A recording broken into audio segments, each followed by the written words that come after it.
आज धुळे जिल्हा शिवसेनेच्या वतीने MSEBीवर एक आक्रमक आंदोलन, आगळेवेगळे आंदोलन आम्ही शिवसेनेच्या वतीने केलेलं आहे। त्याच्यामध्ये प्रामुख्याने मागण्या असलेला विषय जे आहेत आमचे, म्हणजे वर्तमान काळातील परिस्थिती बघितली तर सूर्य आग ओकतोय, अंगाची लाईलाई होणाऱ्या या रणरणत्या उन्हामध्ये लोकांचा जीव गुदमरतोय, सर्वसामान्य नागरिक हैराण झालेले आहेत आणि अशा परिस्थितीमध्ये घराबाहेर उभं राहिलं तर ऊन उभं राहू देत नाही आणि घरामध्ये गेलं तर लाईट गेलेली असते। त्याच्यामुळे दिवसभरामध्ये दिवसातून 2, 4, 5 वेळेस लाईट जाते, तास 2 तास जाते। गोरगरीब लोकांना याचा प्रचंड त्रास होतोय, श्रीमंतांनाही त्रास होतोय। सर्वसामान्य नागरिक म्हणून, वीज ग्राहक म्हणून प्रत्येक जण या भोंगळ कारभाराचा त्रास सहन करतो आहे। रात्रीच्या वेळेस देखील लोकांना झोपायला सोय नाही, घरामध्ये जर झोपायचं म्हटलं तर उकाड्याने लोकांना मरण यातना भोगावे लागतात। असं वाटतं की आपला जीव निघून जाईल, इतका उकाडा होतो, त्याच्याने लोक हैराण झालेले आहेत। रात्री देखील 2-2, 4-4 तास, 2-2, 3-3 वेळेस लाईट जाते।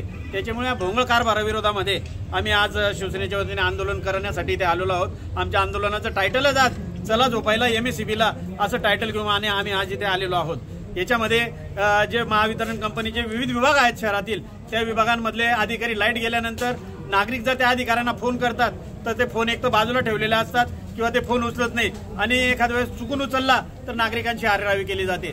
फोन न उचलल्यामुळे जर नागरिक कार्यालयात गेले तर तो अधिकारी तिथे सापडत नाही आणि एखादा अधिकारी सापडला तर तो नागरिकांची दमदाट्या करतो, दादागिरीची भाषा वापरतो आणि सांगतो की आमच्यावर तक्रारी करा, आमच्यावर काय गुन्हे दाखल करायचे ते करा, आमच्याकडे हा कायमस्वरूपी चार्ज नाही, आमच्याकडे तात्पुरता चार्ज आहे, त्याच्यामुळे आम्ही इथं प्रामाणिकपणे जास्तीचं काम करू शकत नाही, आम्ही इथे फक्त तक्रारी घेण्यासाठी बसलेलो नाही, आम्हाला दुसरे पण कामं आहेत, अशी आरेरावीची भाषा वापरून नागरिकांना ते त्रास देत आहेत। त्याच्यामुळे आज उद्रेक या परिसरात झालेला आहे, शहरामध्ये झालेला आहे। त्या उद्रेकाच्या निषेधार्थ आम्ही आज महावितरण कार्यालयात आलेलो आहोत।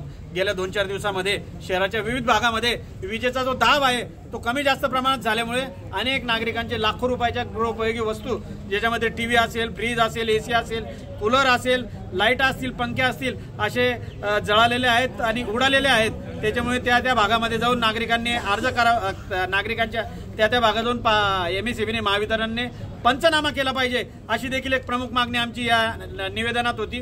त्या अधिकाऱ्यांनी आमच्या सगळ्या निवेदनाचा विचार करून पूर्ण निवेदनावर त्यांनी सकारात्मक प्रतिसाद देत ज्या नागरिकांच्या वस्तू खराब झाल्या असतील त्याचा पंचनामा आम्ही करायला तयार आहोत, त्यांचे आमच्याकडे अर्ज पाठवा असे त्यांनी आवाहन केलेलं आहे। आणि ज्या अधिकाऱ्यांनी कामचुकारपणा केलेला आहे त्या अधिकाऱ्यांवर तात्काळ कारवाई देखील करणार आहेत। आणि वीज वितरण जे काही रोज लाईट जाण्याचा जो काही बत्तीगुल कार्यक्रम त्यांचा चालला होता अनेक दिवसापासून, त्याच्यावर कदाचित आजपासून किंवा उद्यापासून निश्चितपणे परिणाम झालेला दिसेल आणि शहरामध्ये लाईट जाण्याचं प्रमाण अल्प प्रमाणात राहील।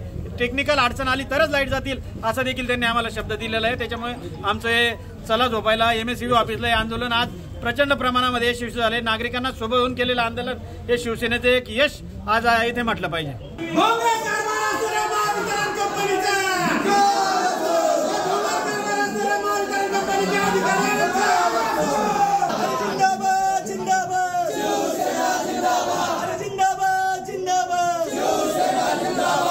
तुमच्यापर्यंत पोहोचून उपयोगाची नाही, आम्हाला त्यांना कळलं पाहिजे।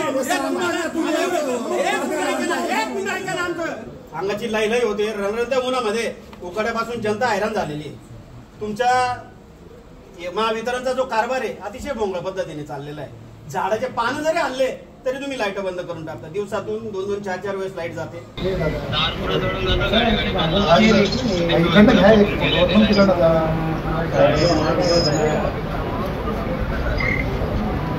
तुम्हाला वायरमॅन पैसे मागता मला, टीव्ही उचलून घ्या, एकदम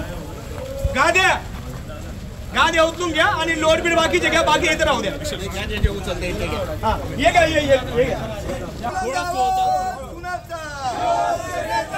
निष्क्रिय अधिकाऱ्यांचं करायचं काय?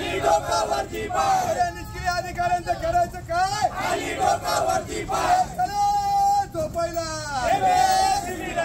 चला झोपायला। निष्क्रिय अधिकाऱ्यांचा